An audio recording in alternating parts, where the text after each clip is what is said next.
तपती मई में आजकल राजनीतिक पारा भी अपने चरम पर चढ़ा हुआ है। लोकसभा चुनावों के लिए 5 चरणों की वोटिंग हो चुकी है।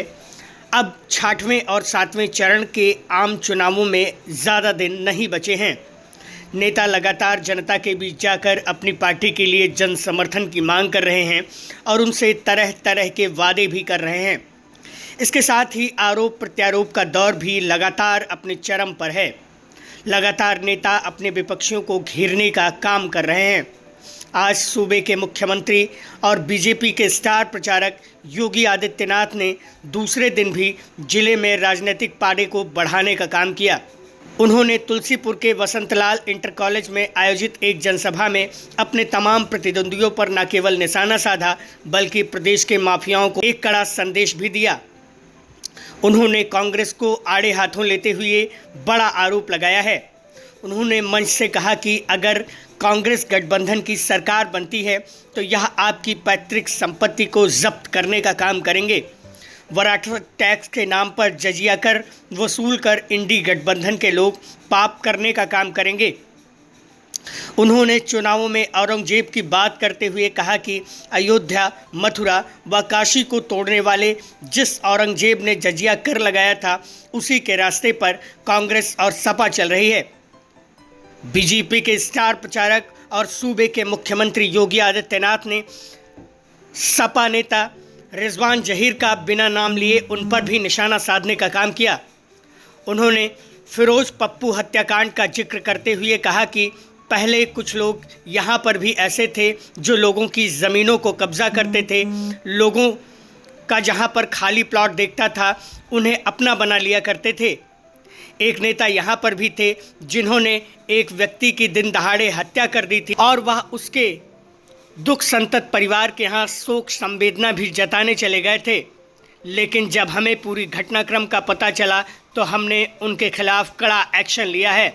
बुधवार की देर शाम सीएम योगी आदित्यनाथ तुलसीपुर नगर में आयोजित जनसभा को संबोधित कर रहे थे। सीएम योगी ने हिंदुत्व के नाम पर बुधवार की क्षमा को बांटने का काम किया। उन्होंने कहा कि आज कांग्रेस और सपा के लोग औरंगजेब की आत्मा को जीवित करने का प्रयास कर रहे हैं, जिसे हम साकार नहीं होने देंगे। कांग्रेस और सपा की मानसिकता औरंगजेब की है, जिसने अयोध्या, मथुरा और काशी में मंदिरों को तोड़कर हमारी आस्था पर चोट पहुंचाया था, जिसका खामियाजा आज भी हम लोग भुगत रहे हैं। सीएम योगी ने कहा कि भाजपा हर वर्ग के लोगों को आत्मनिर्भर बनाने का प्रयास कर रही है। यही कारण है कि बगैर भेदभाव के केंद्र और प्रदेश की सरकारों ने तमाम काम किए हैं। उन्होंने कहा कि जिस दिन लोग आत्मनिर्भर बन जाएंगे उस दिन औरंगजेब के विचारों को पोषने वाले लोग रसातल में चले जाएंगे। उन्होंने कहा कि बलरामपुर में लोगों ने जो सोचा भी नहीं था वह काम हो रहा है। मां पाटेश्वरी के नाम से विश्वविद्यालय का निर्माण चल रहा है।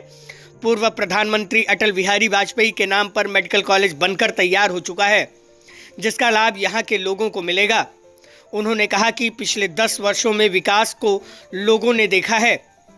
इस विकास की रफ्तार को और आगे बढ़ाने की ज़रूरत है। उन्होंने लोकसभा प्रत्याशी साकेत मिश्रा व गैसड़ी विधानसभा के प्रत्याशी शैलेश कुमार सिंह सैलू को जिताने की अपील लोगों से की। सीएम ने कहा कि दोनों प्रत्याशियों को जिताने से केंद्र और प्रदेश सरकार की योजनाओं को इस क्षेत्र में गति मिलेगी। सीएम योगी ने इंडिया गठबंधन के नेताओं राहुल गांधी और अखिलेश को आड़े हाथे लेते हुए कहा कि 2 लड़कों की जोड़ी एक बार फिर फ्लॉप होने जा रही है। उन्होंने कहा कि राहुल गांधी और अखिलेश यादव जो 2 लड़कों की जोड़ी है फिर से फ्लॉप होगी। यह जोड़ी कामयाब होने वाली नहीं है। दोनों औरंगजेब को अपना आदर्श मानते हैं, इसलिए यह लोग वरासत टैक्स का समर्थन कर रहे हैं। इनका मंसूबा है अगर इनकी सरकार बनेगी तो यह जजिया कर के साथ साथ लोगों की संपत्ति को जब्त करेंगे। इससे जनता को सावधान रहने की ज़रूरत है। सुनिए सीएम योगी आदित्यनाथ ने मंच से बोलते हुए तुलसीपुर के बाहुबली नेता रिजवान जहीर पर क्या क्या बोला। इसके साथ ही उन्होंने किस तरह से अखिलेश और राहुल गांधी पर तंज कसा। इस संकल्प की पूर्ति करके हम आए हैं। अयोध्या में रामलला का मंदिर बना करके आए हैं। प्रभु राम की भी कृपा होगी पूर्वजों का भी आशीर्वाद प्राप्त होगा। ये है नया भारत। एक तरफ विरासत का सम्मान और दूसरी तरफ विकास। हाईवे बन रहे हैं, रेलवे के काम हो रहे हैं, मेडिकल कॉलेज बन रहे हैं, एम्स स्थापित हो रहे हैं, आईआईटी और आईएम बन रहे हैं, एनआईटी और ट्रिपल आईटी बन रहे हैं, वर्ल्ड क्लास यूनिवर्सिटी का निर्माण हो रहा है।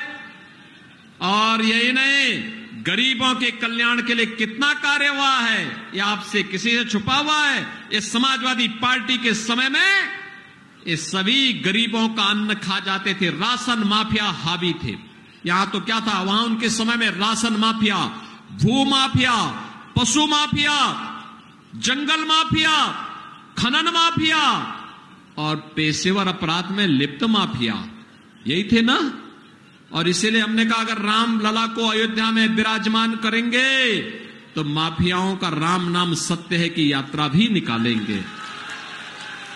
निकली ना।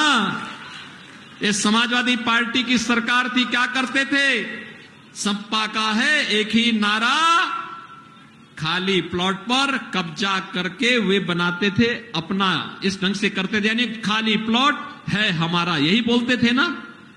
और जैसे ही 2019 मार्च 2017 को मैंने शपथ ली, मैंने पहली बैठक ली और मैंने प्रशासन से कहा, उस समय के मुख्य सचिव से डीजीपी को बुलाकर के वरिष्ठ अधिकारियों से कहा, मैंने कहा जितने गरीबों की जमीन पर, जितनी व्यापारियों की जमीन पर समाजवादी पार्टी के किसी माफिया ने, किसी गुंडे ने कब्जा किया है, अगले 48 घंटे के अंदर एक कब्जा हट जाना चाहिए।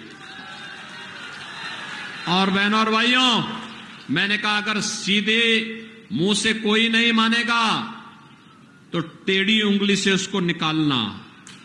और अगर तब भी नहीं मानेगा, क्योंकि बहुत बार होता है ना कि लातों के भूत बातों से नहीं मानते, तो मैंने कहा उसके बाद उसकी छाती को रौंदते हुए बुलडोजर भी चला करके अतिक्रमण को हटा देना।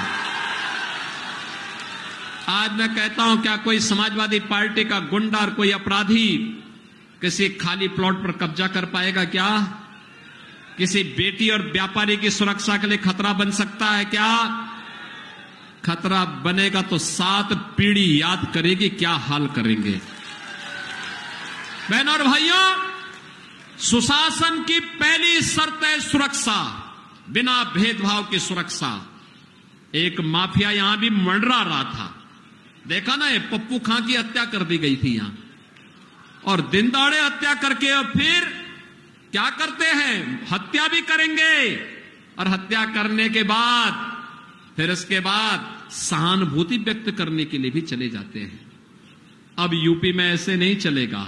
यूपी में जो भी इस प्रकार की शरारत करेगा, उल्टा लटका करके मिर्च का झोंका लगा करके 7 पीढ़ियां याद करवा देंगे।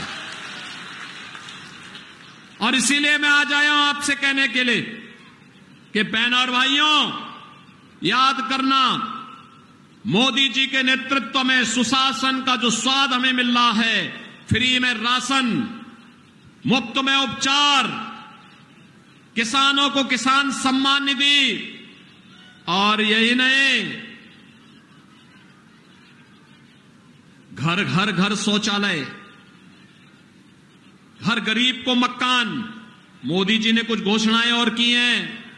4 जून को जैसे फिर एक बार मोदी सरकार बनेगी, तो मोदी सरकार बनने के साथ 70 वर्ष से ऊपर के हर एक व्यक्ति को, हर एक बड़े बुजुर्ग को 5 लाख रुपए हर वर्ष उपचार का कार्ड, आयुष्मान कार्ड उपलब्ध होगा।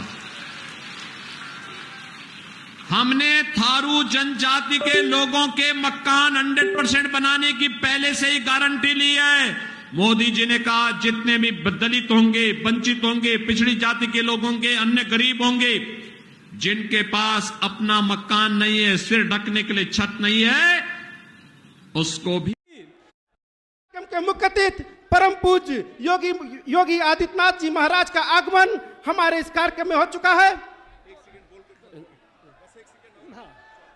मित्रों, मैं कह रहा था कि सिरसिया रुख के तरफ से चौधरी डी होने आने वाली, हरैया होकर आने वाली सड़क की क्या दुर्दशा थी, बलरामपुर से तुलसीपुर आने वाली सड़क की क्या दुर्दशा थी, हमारे हरिहरगंज से ललिया सुपरा बनकटवा होते हुए मार्ग की कितनी दिनहीन दशा थी। अगर योगी जी मुख्यमंत्री न होते और आपके आशीर्वाद से मैं विधायक न हुआ होता मित्रों, तो इन सारे सड़कों का कायाकल्प होना संभव नहीं था। आज योगी सरकार की जितनी योजनाएं हैं, बिना किसी भेदभाव के, चाहे किसान सम्मान निधि हो, चाहे गरीबों को राशन देने की बात हो, चाहे उज्ज्वला गैस योजना की बात हो, सारी की सारी योजनाएं मैं गर्व से कह सकता हूं कि योगी जी ने न कभी हिंदू देखा, न मुसलमान देखा, न अगड़ा देखा, न पिछड़ा देखा, सबको समान भाव से देने का काम किया है। मित्रों, आज एक अवसर आया है कि हमारे लोकसभा प्रत्याशी के रूप में हम सबके सामने एक ऐसा प्रत्याशी आदरणीय योगी जी ने दिया है, आदरणीय नृपेंद्र मिश्रा जी ने, जो श्री अयोध्या जी में भगवान राम के मंदिर के निर्माण का एक महाकार्य पूरा किया है। उनके सुपुत्र को हमारे बीच में प्रत्याशी के रूप में लाने का कार्य किया है। मित्रों, श्री साकेत मिश्रा जी को वोट देने का मतलब यह हुआ है कि कहीं न कहीं भगवान राम के मंदिर के निर्माण में हमारा भी किंचित योगदान सुनिश्चित हुआ। मित्रों, बहुत बहुत धन्यवाद। जय हिंद, जय भारत। धन्यवाद विधायक जी, आपका उद्बोधन प्राप्त हुआ। मैं बलरामपुर के लोकप्रिय विधायक आदरणीय पलटू राम जी से निवेदन करूंगा कि कम शब्दों में अपना उद्बोधन मार्गदर्शन यहां पर उपस्थित जनता जनार्दन को प्रदान करें। मां पाटेश्वरी की पावन धरती पर